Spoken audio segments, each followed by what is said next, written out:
Boa noite, pessoal. Estão me ouvindo? Boa noite, sim. Beleza, então. Qualquer coisa, vamos esperar um minutinho aí e já começar a aula.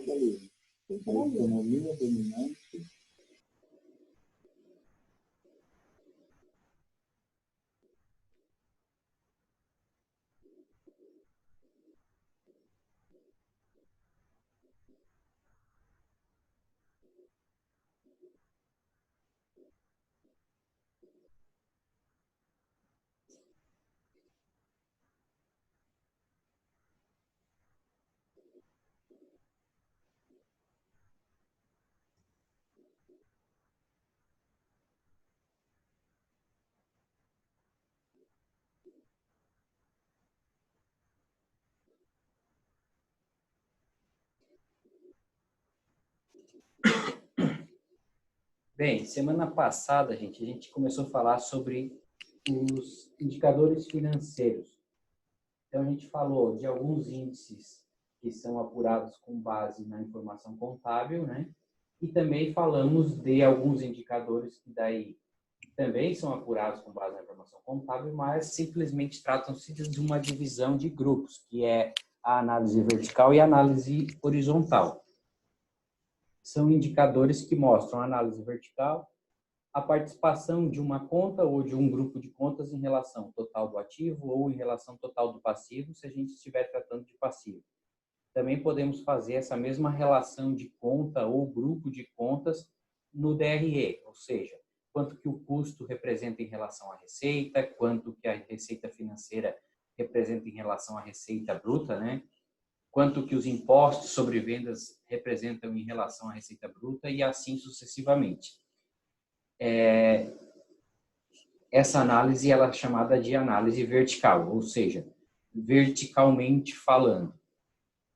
Análise vertical se faz de contas de ativo para total de ativo ou de grupos de contas do ativo em relação a grupos de contas de ativo, contas de passivo em relação total do passivo ou de grupos de contas de passivo em relação àquelas contas do passivo. Nunca nós fizemos ativo em relação passivo, passivo em relação ativo. Apesar da matemática nos permitir isso, nos dar um resultado, fica uma análise um pouco incoerente. Então, a análise vertical se faz ativo em relação a ativo, passivo em relação a passivo e DRE em relação a DRE. Depois, nós vimos também a análise horizontal. O que é a análise horizontal? É uma análise da evolução do saldo de uma conta ou de um grupo de contas em relação a ele mesmo em exercício anterior ou exercício anteriores. Então, eu comparo, por exemplo, a evolução do ativo circulante do ano atual em relação ao próprio ativo circulante do ano anterior e verifico se houve aumento ou redução, ou quanto que ele representa dele mesmo.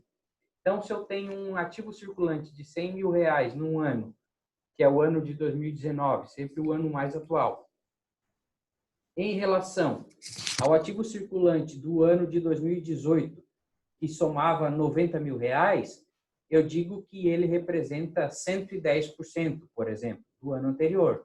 Significa que ele aumentou 10%. É para isso que serve a análise horizontal, para comparar essa evolução de um ano para o outro. Horizonte, compara uma coisa com outra do exercício anterior ou anteriores. A análise horizontal sempre se faz do ano mais atual em relação ao ano anterior ou aos anos anteriores. Nunca dos anos anteriores para o ano atual. Apesar da matemática nos permitir isso, a orientação geral da análise é essa, sempre do ano atual em relação aos anos anteriores. Já em relação aos indicadores, deixa eu só compartilhar a tela aqui.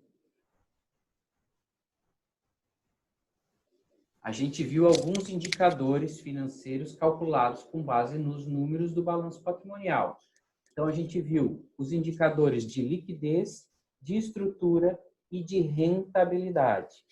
Os indicadores de liquidez representam a capacidade de pagamento, a capacidade que a empresa tem de honrar com suas obrigações, sejam elas de curto ou de longo prazo. Então, a capacidade que a empresa tem de pagar os seus passivos circulantes ou seus passivos não circulantes. E como que ela vai pagar isso? Com os seus ativos circulantes ou seus ativos não circulantes. Quando eu falo não circulantes para os índices de liquidez, eu não estou envolvendo imobilizado, não estou envolvendo investimentos, não estou envolvendo intangível. Então, quando a gente tratar de índices de liquidez, nós estamos falando de ativo circulante em relação passivo circulante, ativo circulante em relação passivo circulante ou passivo não circulante também, e ativo circulante mais ativo realizável a longo prazo.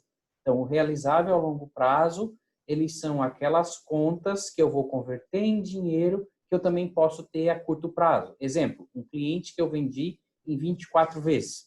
Eu vou ter uma parte a receber no curto prazo, no circulante, e uma parte a receber no não circulante. E esse não circulante vai estar registrado onde? No grupo realizável a longo prazo. Então, quando falamos de índice de liquidez, ativo circulante e ativo realizável a longo prazo, não vamos envolver imobilizado investimento intangível. Quando a gente fala de capacidade de pagamento, a resposta lógica é o seguinte: quanto mais capacidade de pagamento eu tiver, melhor. Então, quanto maiores forem os meus ativos em relação aos meus passivos, melhor vai ser essa capacidade de pagamento e melhor vai ser esse indicador financeiro. Então, a regra geral para os índices de liquidez é que quanto maior for o índice de liquidez, melhor é a nossa capacidade de pagamento. Os índices de estrutura, eles já indicam o quê? Qual é a segurança que a minha empresa oferece para os meus terceiros? Qual é a participação dos meus terceiros no meu capital social? Exemplo, quanto que eu tenho de dinheiro, meu capital social não, do meu patrimônio líquido. Quanto que eu tenho de dinheiro de terceiros na minha empresa, ou seja, passivo circulante, passivo não circulante, em relação ao meu patrimônio líquido. Quanto maior for o meu patrimônio líquido em relação ao meu passivo circulante ou em relação ao meu passivo não circulante, mais garantia eu dou para os meus terceiros. Ou seja, representa que a minha empresa é uma empresa forte, ela tem patrimônio para bancar aqueles passivos. Então, quanto maior for esse índice de estrutura, quanto maior for esse índice que indica a capacidade de segurança para os meus terceiros, melhor. Rentabilidade. Também, quando eu falo de rentabilidade, a regra geral é quanto maior a rentabilidade, melhor. Ninguém vai dizer assim, é melhor ter pouco lucro. Não, nunca ninguém diz isso. Quanto mais lucro, quanto maior rentabilidade, melhor. Esses são os 3 grandes grupos que a gente viu. Esses 3 grandes grupos se dividem em alguns índices. Por exemplo, de liquidez. Nós temos a liquidez corrente, a liquidez imediata, a liquidez seca e a liquidez geral. São bem parecidas. Liquidez corrente, ativo circulante dividido pelo passivo circulante. Para cada R$1 de passivo circulante, eu tenho X reais de ativo para pagar essa obrigação também circulante. Liquidez imediata. Para cada R$1 de passivo circulante, eu tenho X reais disponíveis, ou seja, caixa e equivalente de caixa, para pagar essa obrigação de curto prazo. Normalmente, esse indicador ele é menor que 1. Significa que eu nunca tenho dinheiro na gaveta ou lá no banco aplicado para pagar todas as minhas obrigações. Por quê? Porque eu peço prazo para os clientes, então eu trabalho com prazo. Não preciso deixar o dinheiro lá parado na gaveta para honrar meus compromissos se eu vou ter prazo. Por que eu tenho prazo? Porque eu vou receber do meu cliente para depois eu pagar meu fornecedor. Ou seja, está no meu capital de giro. Então, normalmente, as disponibilidades ou o caixa equivalente de caixa, ele é menor do que as minhas obrigações circulantes, justamente porque eu busco prazo com os meus fornecedores. Normalmente, ele dá um indicador menor que 0. Isso não quer dizer que a coisa esteja ruim. certo? Agora, se o índice de liquidez corrente ele der menor que zero, aí já é um indicativo de falta de caixa. Aí é um pouco mais preocupante. Depois nós temos a liquidez seca, que é a mesma coisa que a liquidez corrente, porém não considera os estoques. Ou seja, me mostra que se eu não vender os estoques, eu pago ou eu não pago as minhas contas circulantes. E depois a liquidez geral. Liquidez geral compara ativo circulante mais o realizável a longo prazo em relação ao meu passivo circulante mais o meu passivo não circulante, que é o exigível a longo prazo. Certo? Então, quando eu falo liquidez, divide-se em 4 índices. Esses 4 índices mostram a capacidade de pagamento, ou seja, praticamente a mesma coisa, só que com alguns detalhes diferentes. Então, quando eu falo liquidez, quanto maior liquidez eu tiver, melhor. Essa é a análise geral. Está me ouvindo? Sim. Sim? Beleza. Os índices de estrutura se dividem em endividamento geral, que compara o meu patrimônio líquido em relação à minha dívida, de curto e longo prazo. Então, quanto maior, melhor. Significa que eu tenho patrimônio suficiente para cobrir minhas obrigações. Depois, eu tenho alguns indicadores dentro dele, por exemplo, a composição do endividamento, que só mostra como está distribuído o meu endividamento, mais a curto prazo, mais a longo prazo. Então, regra geral, essa distribuição do endividamento, ela induz de que meus passivos circulantes sejam menores que meus passivos não circulantes. Ou seja, as minhas obrigações, elas sejam de longo prazo. Significa que se eu tiver os ativos de curto prazo maiores que os passivos de curto prazo, eu vou ter mais liquidez. Então, por isso, o grau de endividamento é interessante que o passivo circulante seja menor que o não circulante. Eu concentre as minhas dívidas, se possível, a longo prazo. Nem sempre isso dá para fazer. Por quê? Fornecedores são obrigações de curto prazo. Normalmente as empresas têm aí 28 dias, né? 28 dias para pagar as suas obrigações. E então não dá para a gente registrar isso no longo prazo. Nós temos que registrar no curto prazo. Salários e obrigações com encargos salariais também são coisas rápidas. Então estão no curto prazo. Impostos tem que pagar todo mês. Então, tudo isso são obrigações circulantes. Não dá para a gente jogar no longo prazo. Mas se a gente tiver condições de lançar alguma coisa para longo prazo, quando eu conseguir um prazo maior ou buscar um prazo maior, isso é interessante. Exemplo, eu vou buscar dinheiro emprestado. Quanto maior o prazo para pagar, desde que as taxas de juros sejam favoráveis, melhor. Então, é interessante que eu consiga um prazo de 24, 36, 48, 96 meses para pagar.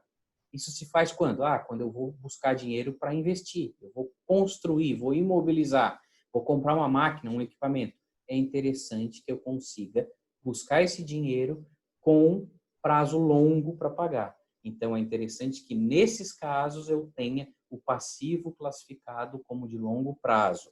Ou seja, não é porque eu quero, não é porque a legislação diz que existe isso, é porque a condição que eu fiz de pagamento me favorece isso. Então, por isso, entende-se que os passivos de longo prazo seria interessante que eles fossem maiores que o de curto prazo, para mim não enforcar o capital de giro da minha empresa com algo que é imobilizado.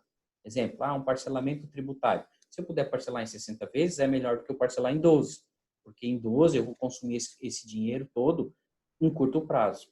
Em 60 vezes, às vezes eu estico e vou botar o dinheiro que eu iria desembolsar para pagar isso no capital de giro da empresa e gerar mais lucro. Certo? Depois nós temos os índices de rentabilidade. Também a gente tem alguns, que é giro de ativo, que é quanto que as minhas vendas representam em relação ao meu ativo. Depois, a minha margem líquida, quanto que o meu lucro líquido representa em relação à minha receita líquida de vendas. Margem bruta, quanto que o meu lucro bruto representa em relação à receita líquida de vendas. Margem operacional, quanto que o lucro operacional representa em relação à receita líquida. E assim eu vou comparando. E isso tudo, o ideal é que a gente possa sempre comparar com outros exercícios. Por isso que as demonstrações contábeis, obrigatoriamente, elas são preparadas e comparadas com o exercício anterior. Essa é a regra, está lá na Lei 6.404. As empresas, obrigatoriamente, quando divulgam suas demonstrações contábeis, elas precisam divulgar o exercício imediatamente anterior, para que a gente possa comparar as informações e esses indicadores que a gente está calculando, também a gente possa comparar essas informações. Esse é o propósito. E ir comparando. Só com o exercício anterior? Não, posso comparar com exercícios anteriores. Eu faço uma análise horizontal dos indicadores financeiros se eu quiser. Certo? Então, resumidamente, esses são os indicadores financeiros que a gente viu na aula passada, de liquidez, de estrutura e de rentabilidade. Todos eles, liquidez, capacidade de pagamento, quanto maior, melhor são esses indicadores. Os de estrutura, quando eu vou oferecer garantia para os meus fornecedores, quanto maior esse índice, melhor. Mas quando eu falo de estrutura de endividamento, composição de endividamento, quanto menor for o meu passivo circulante, melhor. Rentabilidade, quando eu falo de lucro, quanto mais lucro, melhor. Então, esses são entendimentos gerais. Mas nós não podemos simplesmente sair por aí, porque a gente calculou um índice desse, e esse índice deu ruim ou esse índice deu bom, que a minha empresa é a melhor do mundo. A gente precisa acompanhar esses índices, acompanhar com outros indicadores, e outro indicador a empresa tem lucro e tem dinheiro em caixa, ou os seus recebíveis têm liquidez, certo? Para me mostrar se ela realmente é uma empresa boa ou não, para que os investidores tenham interesse na minha empresa. Quando eu falo investidores, eu falo os bancos que emprestam dinheiro, os investidores que compram ações, debêntures, os fornecedores que estão dispostos a trabalhar com a gente e conceder prazo. Então, esses indicadores, eles servem para esses investidores analisar e tomar as decisões a respeito da empresa de vocês. E, claro, vocês também tomar as decisões a respeito da empresa de vocês, de melhorar alguma coisa ou de ficar tranquilo. E, às vezes, até negociar a empresa. Quando uma empresa é vendida para outra, as análises começam por essas informações. Estrutura adequada de demonstração contábil, indicadores financeiros de rentabilidade, liquidez e endividamento, certo? Para que depois se façam outras análises. Porém, a análise das demonstrações contábeis ela não termina aqui. Na aula passada,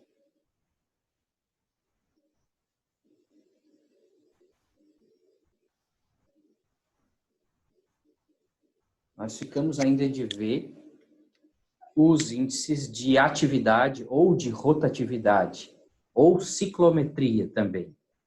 O que são esses índices? Eles mostram, por exemplo, há quanto tempo as duplicatas a receber levam para mim receber, vender de novo e receber. Quanto tempo eu levo para mim comprar uma mercadoria, pagar, depois comprar de novo e pagar. A média de tempo para pagar fornecedores, a média de tempo que eu levo para receber dos meus clientes, a média de tempo que os meus estoques ficam parados. Por quê? Uma vez ter uma carteira de clientes a receber, que até demorasse um prazo, mas fossem recebíveis, ou um estoque alto, era interessante para uma empresa, era mostrar potencial, né? Não, eu tenho estoque, eu tenho clientes para receber, eu tenho prazo que eu concedo para eles. Hoje a coisa ficou muito dinâmica. Hoje assim, não me interessa uma empresa com um estoque muito grande. Me interessa ela ter rotatividade nesse estoque, ele ser rápido, eu comprar, vender, comprar e vender. A gente ouve muito se falar em trabalhar com estoque do fornecedor. O que as empresas fazem? Ao invés de ela estocar por um período grande de tempo, ela compra a cada 20 dias, 30 dias. Como é que o fornecedor consegue me entregar a mercadoria? Ele tem pronta entrega, então eu não vou ter estoque. Para que eu vou me endividar, manter o meu dinheiro lá parado no estoque se o fornecedor pode ficar me bancando? Então, essa é a lógica. Essa é a lógica de que quanto mais rápido certas coisas girarem, melhor.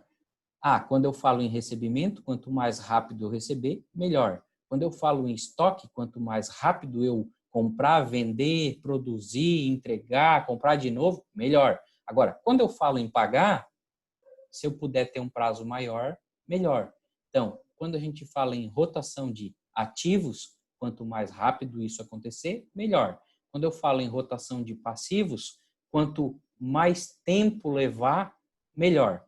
Então, nós temos aqui nos índices de rotatividade ou os índices de atividade, né, como alguns professores falam, nós temos rotação de estoques, rotação de contas a receber e rotações de contas a pagar. Depois ainda a gente tem ciclo operacional e ciclo financeiro. O que é a rotação dos estoques? Vocês estão conseguindo enxergar aí a tela? Sim. Sim? Sim. O que é a rotação dos estoques? Olha só, nós temos duas informações para tirar da rotação dos estoques. Quantas vezes o estoque gira em um determinado período e quanto tempo cada um desses giros leva. Uma coisa está ligada à outra. Então, imagine assim, quando a gente fala em giro, quanto tempo isso leva e quantas vezes isso gira, é dentro de um espaço de tempo. Então, normalmente, essas análises elas são feitas de um ano para o outro. Por quê? Porque as demonstrações contábeis são encerradas anualmente. Essa é a regra geral, certo? Então, lembrado lá o DRE, todo ano a gente começa e termina ele. Então, o período de encerramento do resultado é anual. Esses indicadores normalmente são calculados nesse período de um ano. Então, rotação de estoques representa quantas vezes o estoque girou nesse período, nesse ano. Então, quantas vezes eu comprei, vendi, comprei de novo, vendi, comprei de novo e vendi num período de um ano. Essa é a orientação geral. Então, nós temos algumas fórmulas que mostram isso. Então, rotação de estoques. Rotação indica quantas vezes o estoque é totalmente vendido e novamente adquirido em um período.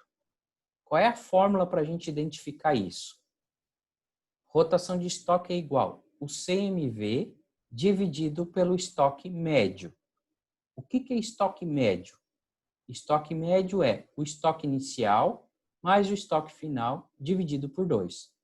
Onde é que eu busco o estoque inicial do ano de 2019, por exemplo?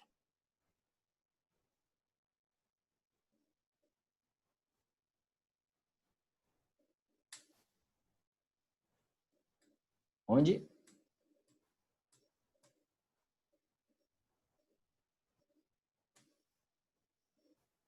Tempo.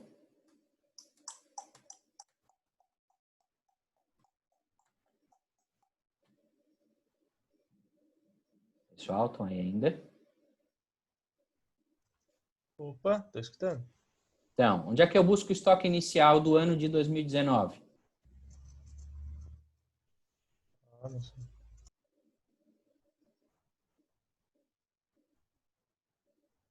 No final de 2018, certo? Sim. Lembra que eu tenho as demonstrações comparadas? Tenho 2019 e 2018. O estoque inicial de 2019 é o final do ano anterior. Então, sempre eu vou ter as duas demonstrações comparadas. Saldo inicial de um ano é o final do outro. Ok? Então, o que é o estoque médio? Estoque inicial mais estoque final. Estoque inicial é o final do ano anterior. E final é o final do ano que eu estou analisando. Fazendo essa média, eu vou colocar na fórmula que tinha ali, CMV dividido pelo estoque médio. Exemplo, 65 mil dividido pelo estoque médio de 17.500 igual a 3,71. O que isso indica?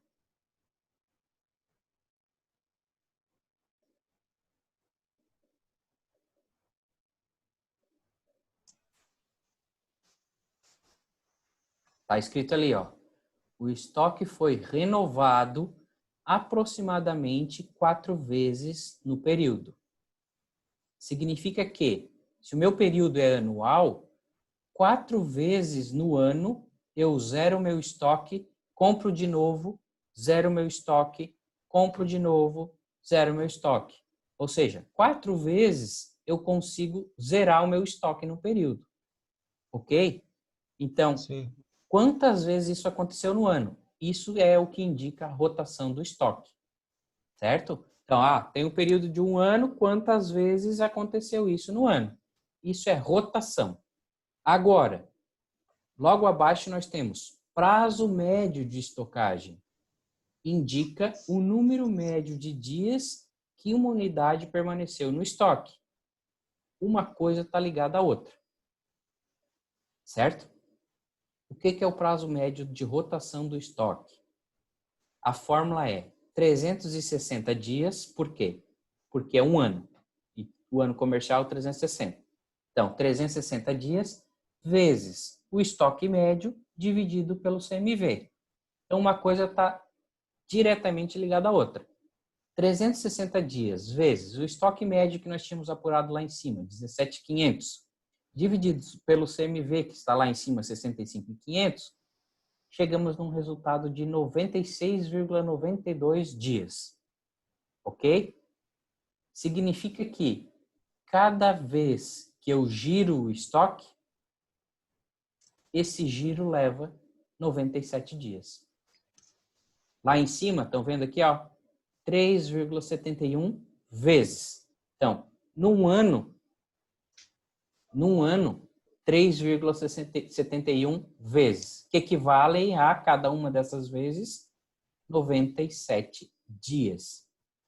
Vamos pegar, aqui disse o seguinte, a gente normalmente arredonda esses resultados quando faz a interpretação. O estoque foi renovado aproximadamente 4 vezes no período. O período é um ano. Um ano é 12 meses, concorda comigo? 12 meses dividido por 4.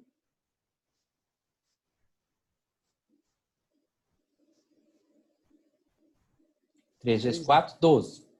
6. Então, 3 meses, certo? Sim. 3 meses tem 90 dias. Sim. Concordo? Deu certo. Então, se eu renovei quase 4 vezes, ou aproximadamente 4 vezes no período, cada renovação dessa, ou cada giro desse estoque, tem que dar mais ou menos 90 dias. Foi o que a gente calculou aqui embaixo, não foi? Mas pode 97 ser dias. desproporcional também. Oi? Pode ser desproporcional também. Como assim desproporcional? Tipo, eu tô vendendo mais numa época e vendo outra. Sim, sim, mas nós estamos falando de médio, né? Ah, tá. Estamos falando de média, mais ou menos. Tu quer dizer quando tem sazonalidade, né? Sim.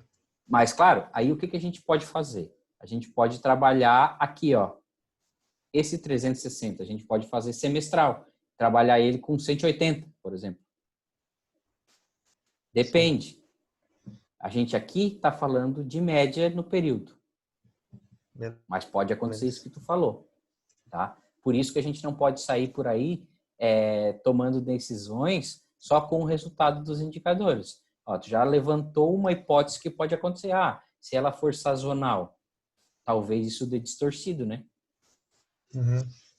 Então, mas isso é a regra geral, não vamos entrar nos detalhes. Os detalhes é que, o que eu quero dizer para vocês é que nos detalhes vocês têm que analisar cada caso, que é o que tu está dizendo aí. Se a tua empresa tem isso, tem que avaliar diferente essa rotação de estoque. Pode ser que tu tenha que ter mais estoque por causa do teu fornecedor. Então, isso, o teu estoque demora muito para girar. Demora porque eu preciso ter. Eu preciso, às vezes, ter estoque para 2 produções, 3 produções, porque o meu fornecedor não consegue me entregar. Então, o giro daquele estoque, ele demora para acontecer. Ele é uma distorsão por causa de um fator. Ano passado, eu orientei uma menina que fez um TCC sobre esses assuntos na empresa do pai dela. E tinha essa situação do estoque, que o giro do estoque demorava muito para acontecer. E o problema era justamente isso. Era o fornecedor que, ele não estava com o estoque sempre disponível para te entregar, era um fornecedor que tinha monopólio do mercado, então ele fazia o preço a hora que queria, né? Então tu tinha que estar sempre com um ou dois estoques, né? Um ou dois estoques parados ali. Então o giro do estoque demorava muito a acontecer. Só que daí, claro, ela foi buscar essa justificativa por que demorava a acontecer, que é o exemplo que tu citou. A sazonalidade pode nos levar a uma distorção sobre esse resultado. Mas isso aqui, em regra geral, ele indica isso. Rotação. Quantas vezes esse ciclo do estoque aconteceu? E se o período é um ano, aconteceu 4 vezes num ano. Se aconteceu 4 vezes no ano, quando eu venho converter essas 4 vezes em dias, eu chego mais ou menos em 90 dias. Por quê? Uma coisa lógica, uma coisa está ligada na outra. O período é um ano, 12 meses. 12 meses dividido por 4, nós vamos chegar em 3 meses. 3 meses equivale a 90 dias. Então, a cada 90, 97 dias, que é o que mostrou aqui nossa resposta, o meu estoque está sendo renovado. Entenderam a ligação que tem rotação com prazo médio? Rotação indica quantas vezes aconteceu isso no período. E prazo médio indica quanto tempo cada uma dessas vezes leva para acontecer. Então, 4 vezes num ano equivale a mais ou menos 90 dias o tempo para cada giro do estoque. Entendido? Dúvidas? Perguntas? Não. Nada? Giane, tudo certo, Giane? Tudo. Pensei que tinha saído para jantar. Não, já jantei. Então, esse entendimento de rotação de estoque e prazo médio de estocagem, a gente leva também para rotação de duplicatas a receber e prazo médio de recebimento. Quando eu falo rotação de duplicatas a receber, é quantas vezes eu vendo, recebo dentro de um período. Normalmente o período é um ano, é o exercício social, mas eu posso analisar com um período menor se eu quiser. Por 180 dias eu só mudo esse número das fórmulas. Em vez de usar 360 aqui, depois eu uso 180. Certo? Em 3 meses, se é uma coisa muito dinâmica, muito rápida, também faço, não tem problema. É só mudar esse número aqui, ó. E o período, né? O período, regra geral, trata-se de um ano, mas ele pode ser mudado. Quando a gente fala rotação de duplicados a receber, é o mesmo sentido de rotação do estoque. É quantas vezes aconteceu esse giro das duplicados a receber naquele período de um ano, normalmente. Então, indica quantas vezes as duplicatas foram renovadas no período. Como que a gente chega nesse número? Rotação de duplicatas a receber é igual vendas brutas a prazo.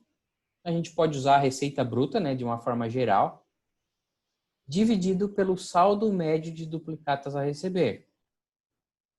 Onde eu busco o saldo médio de duplicatas a receber? Mesmo entendimento do estoque médio.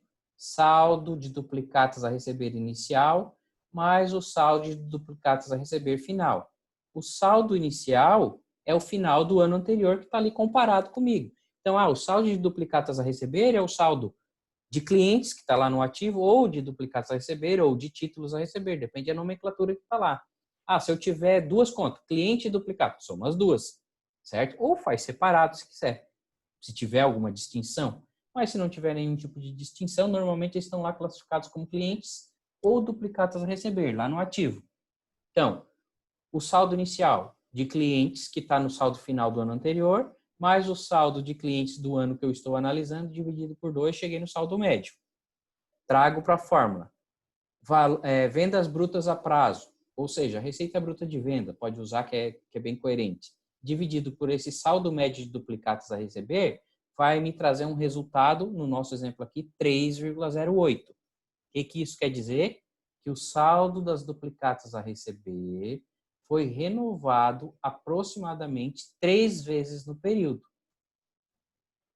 O estoque tinha sido renovado quase 4, ou na média 4. Esse é 3. Vamos para o raciocínio lógico antes de ir para a próxima fórmula. Bom, se no estoque ele foi renovado 4 vezes no ano, significa que a cada 3 meses ele foi renovado. 12 meses de um ano dividido por 4 vai dar 3 meses. 3 meses, 90 dias, que foi o número de dias que a gente apurou lá, 96, 97. Agora aqui, se ele foi renovado 3 vezes, e não 4, 12 dividido por 3 vão dar 4 meses. 4 meses, 4 vezes 30, 120. Olha o cálculo que nós temos aqui embaixo. Prazo médio de recebimento.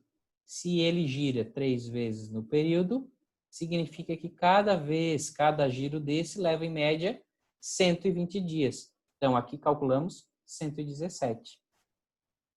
Prazo médio de recebimento indica quantos dias, em média, ocorre esse giro das duplicatas a receber.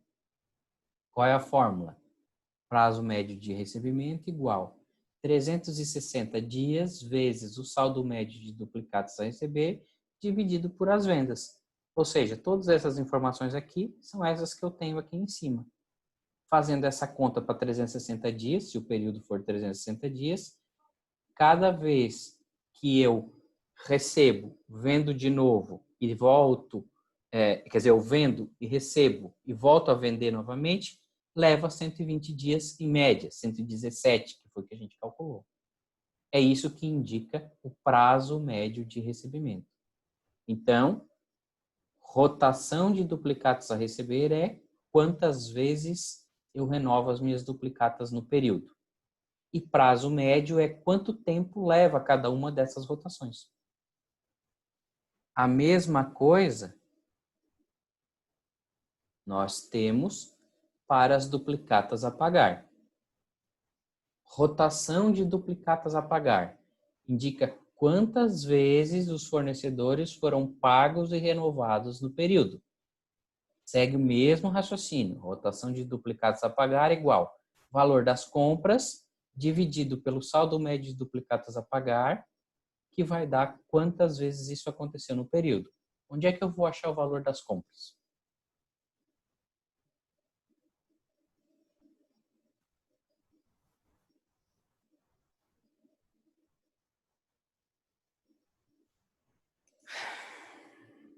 Onde?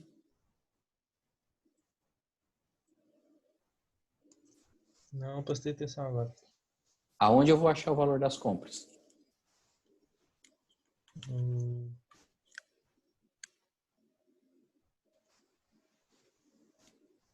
Não assistiram os vídeos que eu deixei lá, né? Peguei vocês. Peguei vocês, Dessa né? vez. Não foi dessa vez. Peguei vocês, né? Não assistiram os vídeos que eu deixei. Então, nós temos, ou nós vamos buscar internamente na empresa esse valor das compras, ou a gente pode calcular ele. Como? Com a fórmula que a gente usa para apurar o CMV. Nós não temos lá. O que é o CMV? CMV é igual estoque inicial mais as compras, tiramos os impostos, né? Menos os impostos, menos o estoque final. CMV nós temos. Estoque inicial nós temos, estoque final nós temos. Então, a gente pode fazer esse cálculo e chegar no valor das compras. Ou a gente pegar esse valor internamente. Ó, quanto é que foram as compras do período? X valor. Beleza. Mas dá para fazer dessa forma. Pelo cálculo do CMV. Estoque inicial mais compras menos estoque final. CMV nós temos, estoque inicial nós temos, estoque final nós temos, não temos as compras. Aí é só uma regra matemática que a gente já está acostumado a fazer. Mas, voltando, rotação de duplicatas a pagar. Mesmo sentido das rotações do estoque, mesmo sentido das rotações das duplicatas a receber. Indica quantas vezes eu comprei, paguei no período. Se for um ano, né? Então, quantas vezes isso aconteceu no ano? Fazendo esse cálculo de acordo com aquela fórmula que nós temos ali, e nós chegamos aqui num resultado de 3. O saldo total de duplicatas a pagar foi liquidado 3 vezes no período. Ou seja, 3 vezes no decorrer do ano, eu compro e pago, compro, pago, compro e pago. Certo? Fazendo a mesma conta e usando o mesmo raciocínio lógico.